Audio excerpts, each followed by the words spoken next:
ദൈവ തിരുനാമത്തിന് നന്ദിയോടെ സ്തോത്രം ചെയ്യുകയും സ്തുതിക്കുകയും ചെയ്യുന്നു. കർത്താവിൽ അനുഗ്രഹീതരായ ദൈവമക്കളോട് ഒരിക്കൽ കൂടി ദൈവത്തിൻ്റെ വചനം പറയാൻ പരിശുദ്ധതയും എനിക്ക് ഒരുക്കി തരുന്ന ഈ അസുലഭ സന്ദർഭത്തെ വീണ്ടും സന്തോഷത്തോടെ സ്വീകരിച്ചുകൊണ്ട് കർത്താവിൻ്റെ വചനത്തിലെ ചെറിയൊരു ഭാഗം നിങ്ങളുമായി പങ്കുവയ്ക്കാൻ ദൈവാത്മാവിൽ ഇന്ന് രാവിലെ വീണ്ടും ഞാൻ കർത്താവിൽ ശരണപ്പെടുന്നു. നിങ്ങൾക്കെല്ലാവർക്കും സ്നേഹവന്ദനങ്ങൾ അറിയിക്കുന്നു. വചനം തന്നും വാഗ്ദാനങ്ങൾ തന്നും വ്യാഖ്യാനങ്ങൾ തന്നും എപ്പോഴും ധന്യരാക്കുന്ന മഹാദൈവത്തിന് നന്ദി നിറഞ്ഞ ഹൃദയത്തോട് ഒരിക്കൽ കൂടെ ഞാൻ സ്തോത്രവും സ്തുതിയും മഹത്വവും പുകഴ്ചയും എല്ലാം കരയറ്റിക്കൊണ്ട് വളരെ ലളിതമായിരിക്കുന്നൊരാശയം നിങ്ങളോട് പങ്കുവയ്ക്കട്ടെ. അതിനാധാരമായി യെശയ്യാ പ്രവചനം 66 അധ്യായം 13 വാക്യം ഞാൻ നിങ്ങളെ വായിച്ചു കേൾപ്പിക്കാം. യെശയ്യാ പ്രവചനം 66 അധ്യായം 13 വാക്യം. അമ്മയെ ആശ്വസിപ്പിക്കുന്നത് പോലെ ഞാൻ നിങ്ങളെ ആശ്വസിപ്പിക്കും, നിങ്ങൾ യെരൂശലേമിൽ ആശ്വാസം പ്രാപിക്കും. അമ്മയെ ആശ്വസിപ്പിക്കുന്നത് പോലെ ഞാൻ നിങ്ങളെ ആശ്വസിപ്പിക്കും. ഈ ഭാഗം നമ്മൾ ഒത്തിരി കേട്ടിട്ടുണ്ട്. ഈ ഡെയിലി ഡിവോഷനിൽ തന്നെ ഞാൻ നിങ്ങളോട് ആ ഒരു ഭാഗം പങ്കുവച്ചിട്ടുണ്ട്. ലോകത്തിൽ മനുഷ്യനെ ആശ്വസിപ്പിക്കാൻ ഏറ്റവും കഴിവുള്ളത് അമ്മയ്ക്കാണ്. അമ്മമാരെല്ലാവരെയും, എന്നെ കേൾക്കുന്ന എല്ലാ അമ്മമാരെയും ഓർത്ത് ഞാൻ ദൈവത്തിന് സ്തോത്രം ചെയ്യുന്നു. നിങ്ങൾ ഈ വാക്ക് അടിവരയിടണം. നിങ്ങളുടെ കഴിവ്, ഒരമ്മയുടെ അപാര കഴിവ് വേദപുസ്തകത്തിൽ ഞാൻ വായിച്ച് ഗ്രഹിച്ചിട്ടുണ്ട്. നിങ്ങൾ അമ്മയാണെങ്കിൽ നിങ്ങളുടെ കഴിവിനെക്കുറിച്ച് നിങ്ങൾ അറിയണം. ആ കഴിവിൽ ഏറ്റവും പ്രധാനപ്പെട്ടതാണ് മക്കളെ ആശ്വസിപ്പിക്കാനുള്ള കഴിവ്. നിങ്ങളത് ഉപയോഗിക്കണം. കുഞ്ഞുങ്ങളെ തണുപ്പിക്കണം, അവരെ ആശ്വസിപ്പിക്കണം. അതുകൊണ്ടാണ് അമ്മയേക്കാൾ ആശ്വസിപ്പിക്കാൻ മറ്റൊരാൾ ഈ ലോകത്തിലില്ലാത്തത് കൊണ്ടാണ് അമ്മയെ ആശ്വസിപ്പിക്കുന്നത് പോലെ ദൈവം നമ്മളെ ആശ്വസിപ്പിക്കുമെന്ന് ഉപമാലങ്കാരത്തിൽ പറയപ്പെട്ടിരിക്കുന്നത്.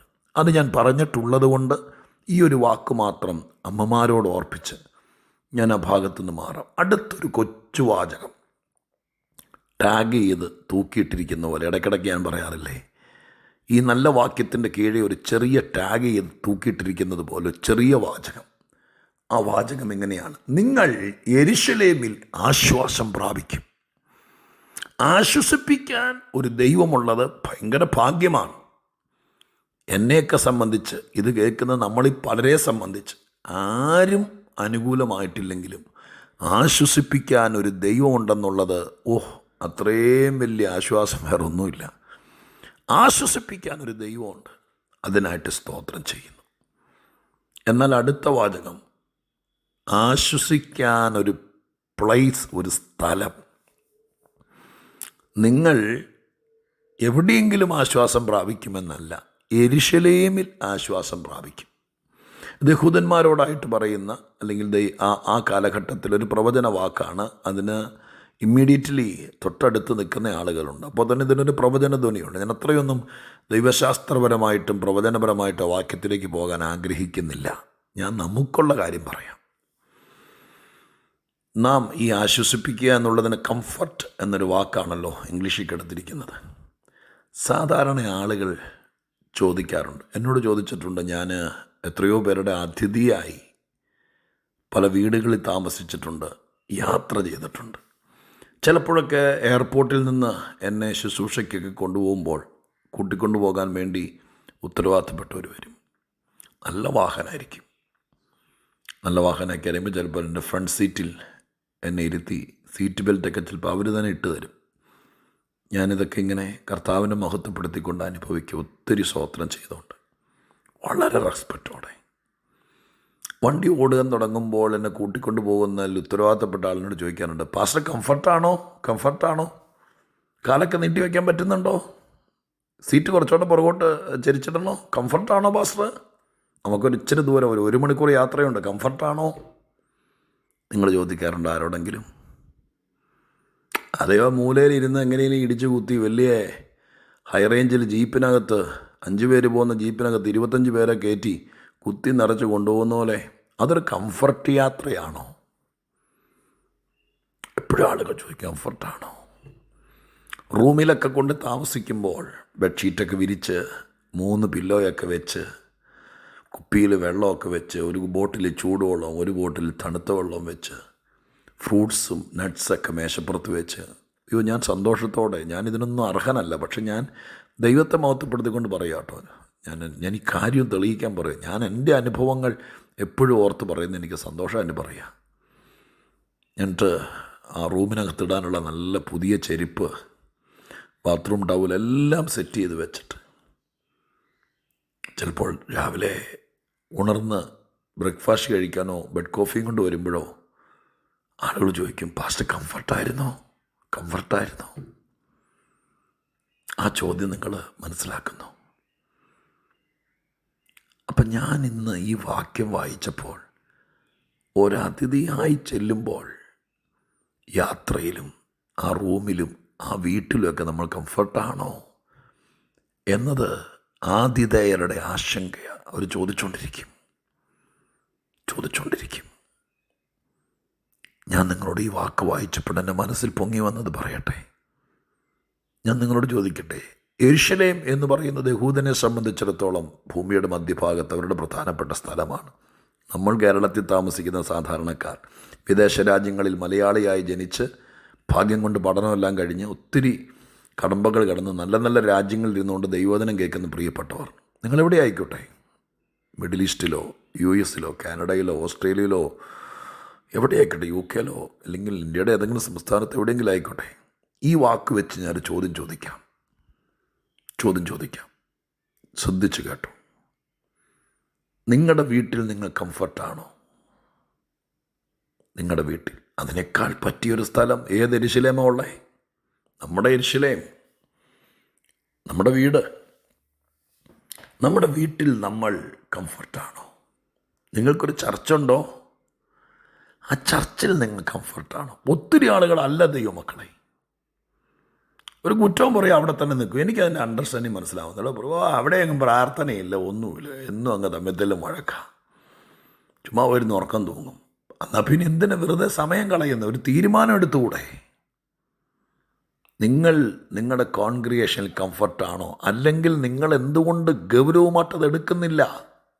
നിങ്ങൾക്ക് കിട്ടേണ്ടതൊക്കെ കിട്ടുന്നുണ്ടോ? നിങ്ങളുടെ ആത്മീക വർധനവ്, നിങ്ങളുടെ കുഞ്ഞുങ്ങളെ കള്ളിനും കഞ്ചാവിനും അടിമപ്പെടുത്താതെ ഉപദേശപരമായിട്ട് കൊണ്ടുവന്ന് ദൈവകൃപയിൽ നിർത്താൻ പറ്റുന്ന ഉപദേശങ്ങൾ, ആത്മീകതയുണ്ടോ? നിങ്ങളവിടെ കംഫർട്ടാണോ? പരിശുദ്ധാത്മവ്യാപാരമുണ്ടോ? നിങ്ങൾക്ക് കിട്ടേണ്ട ആത്മീയം കിട്ടുന്നുണ്ടോ? അതെയോ നിങ്ങൾ അതിനുവേണ്ടി പുറമേ കറങ്ങി നടക്കുവാണോ? മക്കളെ, നിങ്ങൾ പഠിക്കുന്ന കോളേജ് ഒന്നും ഒരു ആത്മീക സ്ഥാപനമല്ല. എങ്കിൽ പോലും ഒത്തിരി പിള്ളേർ കംഫർട്ടല്ല. അവർ കരഞ്ഞ് റാഗിങ് അത് ഇതൊക്കെ ആയിട്ട് എന്തിനേറെ പറയുന്നു, ടീച്ചേഴ്സിൽ ഫാക്കൽറ്റി പോലും പാഷ്യാലിറ്റി കാണിക്കുക, ഒറ്റപ്പെടുത്തുകയും ചെയ്യുന്നു. ഞാൻ നിങ്ങൾക്ക് വേണ്ടി പ്രാർത്ഥിക്കാൻ പോവുക, അതുകൊണ്ട് ചോദിക്കുക കേട്ടോ. പ്രാർത്ഥിക്കാൻ പോവല്ല, അത് ഞാൻ ആള് കളിക്കുകയല്ല. നിങ്ങളുടെ വിദ്യാഭ്യാസ സ്ഥാപനത്തിൽ പൊന്നുമോനെ പൊന്നുമോളെ നീ കംഫർട്ടാണോ? അല്ലെങ്കിൽ അപകടമാണ്. ചിലരുടെ കൂടെ ജീവിച്ച കംഫർട്ടായിരിക്കുകയല്ല. ഭാര്യ ഭർത്തൃ ബന്ധം ഒരു കംഫർട്ട്, ഒരു ഭയങ്കര ആശ്വാസം വേണ്ടേ? കാശുകാരനാണോ? ഭയങ്കര സൗന്ദര്യമുള്ള പേഴ്സണാലിറ്റി ഉള്ള ആളാണോ? ജീവിത പങ്കാളി ഭയങ്കര സുന്ദരിയാണോ? ഇതൊന്നുമല്ല വിഷയം. നിങ്ങൾ രണ്ടുപേരും കൂടി ജീവിക്കുന്നു, 5 കൊല്ലമായി 10 കൊല്ലമായി, ചിലപ്പോൾ 2 മാസമായി കാണുള്ളൂ. കംഫർട്ടാണോ? ഒരു സുരക്ഷിതത്വം ഫീൽ ചെയ്യുന്നു, ഒരു സാന്ത്വനം. പണമൊക്കെ കുറവാ, ചില കഴിവും കുറവാ, നോ പ്രോബ്ലം. അതൊന്നുമല്ല കംഫർട്ടിൻ്റെ പ്രാധാന്യത. ഒരു സ്നേഹം, ഒരു ബന്ധം, ഒരു കരുതൽ, ഒരു സ്നേഹത്തിൻ്റെ വിളി, കരുതുന്നു എന്ന തോന്നൽ ഉണ്ടോ? കംഫർട്ടാണോ? ആണോ? നിങ്ങൾ ജോലി ചെയ്യുന്ന ഓഫീസിൽ കംഫർട്ടാണോ? എന്നും കേൾക്കുന്ന എന്താ? മേലുദ്യോഗസ്ഥൻ ചീത്ത ചൊവ്വയോടെ സംസാരിക്കുന്നു, വല്ലാത്തൊരു നോട്ടം നോക്കുന്നു.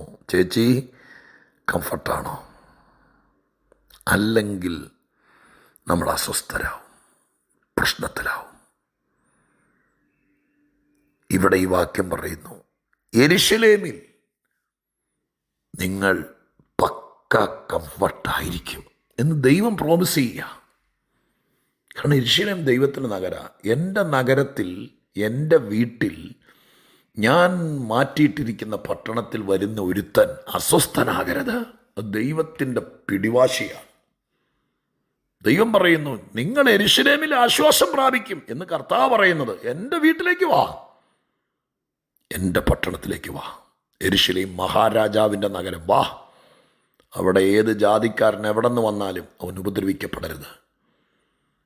അവൻ താടിക്ക് കൈയും കൊടുത്ത് അവനെ പറ്റിക്കരുത്. അവൻ്റെ പോക്കറ്റ് അടിച്ചുകൊണ്ട് പോകരുത്. അവനെ ചീറ്റ് ചെയ്യരുത്. ദൈവത്തിൻ്റെ വാശിയാണ്. കർത്താവേ, നമുക്ക് ദൈവസന്നിധിയിൽ ഈ വാക്യം വെച്ചൊന്ന് പ്രാർത്ഥിക്കാം.